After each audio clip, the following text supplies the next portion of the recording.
আর্জেন্টিনার বরাবরই আমরা বলে থাকি যে এরকম একটা দল যাদের বেঞ্চের স্ট্রেংথটাও বেশ ভালো, এরকম একটা আলোচনা রয়েছে। কিন্তু আপনি আবার বলছেন যে লিওনেল মেসি ছাড়া আসলে সিচুয়েশনটা তৈরি করা খুব মুশকিল।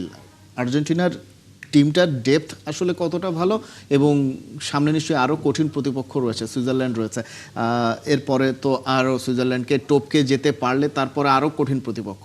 সো ডেপথটা আসলেই কতটা ডিপ, এবং সেটা আর্জেন্টিনা কতটা কাজে লাগাতে পারবে মনে হচ্ছে? আমার কাছে এবারে ওয়ার্ল্ড কাপে তাদের খেলার ধরন এবং বিপদের সময় তাদের রিয়াকশন দেখে মনে হয়েছে যে এই আর্জেন্টিনার এই স্কোয়াডের ডেপথ নিয়ে আসলে স্ক্যালোনি পর্যন্ত কনফিডেন্ট না।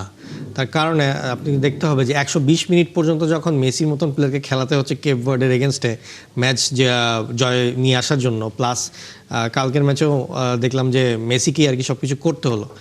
সেই ক্ষেত্রে ডেপথের ক্ষেত্রে কথা যদি বলতে হয়, আপনি যদি দেখেন দিন শেষে কিন্তু ঘুরে ফিরে ওই স্টার্টিংয়ে কিন্তু আপনার ওই তিনজন এনজো ফার্নান্ডেজ, ম্যাকেলেস্টার আর ডিপল ছাড়া চেঞ্জ করার কিন্তু অপশন খুব একটা বেশি পাচ্ছে না প্রত্যেক ম্যাচে। নিকো পায়াসকে এখনও নামানোর মানে ওরকমভাবে সাহস পাচ্ছে না, বা এইরকম একটা মোমেন্টে যে লেস অলসোকে নামাবে সেটা সাহসও পাচ্ছে না। যদিও ভালো ভালো কিছু প্লেয়ার আছে, কিন্তু অ্যাজ এ টিম এই টিমের যে কোঅর্ডিনেশন বা ডেপথ যে ওই লেভেলের বা কনফিডেন্সটা যে কোচ পাচ্ছে, এটা আমার কাছে মনে হচ্ছে না। এবং একই সাথে বলবো যে এখন পর্যন্ত মানে যেই যতগুলো আর কি অপোনেন্ট পেয়েছে আর্জেন্টিনা, কালকেরটাই মোটামুটি একটু টাফ অপোনেন্ট ছিল, মানে এরকম হাই লেভেলের টাফ অপোনেন্ট কিন্তু এখনও আর্জেন্টিনা পায়নি।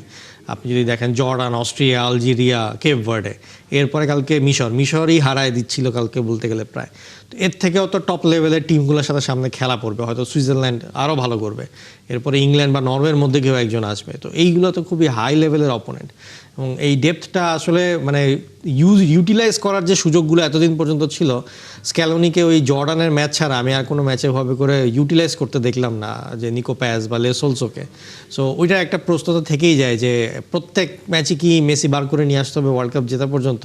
তাহলে মেসি ছাড়া এই ওয়ার্ল্ড কাপের আসলে আছেটা কি?